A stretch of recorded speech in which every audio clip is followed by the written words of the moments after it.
Friends, అందరికీ శుభోదయం. ఈరోజు టేస్టీ బైట్స్ ప్రేక్షకుల కోసం క్యారెట్ దోసతో అయితే ముందుకు వచ్చేసాను.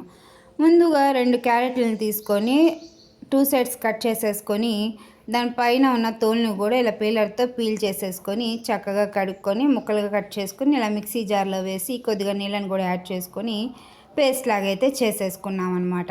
తర్వాత దోశ బ్యాటర్లో మనం చేసుకున్న క్యారెట్ రసం కూడా యాడ్ చేసేసుకొని కొద్దిగా సాల్ట్ వేసుకొని ఇలా దోశ బ్యాటర్ అయితే రెడీ చేసుకున్నాం. ఇప్పుడు స్టవ్ ఆన్ చేసుకొని దోశ ప్యాన్ పెట్టుకొని ప్యాన్ కొంచెం హీట్ అయిన తర్వాత అందులో దోశ బ్యాటర్ వేసుకొని ఇలా రౌండ్గా చక్కగా దోశని అయితే వేసేసుకున్నాను అనమాట.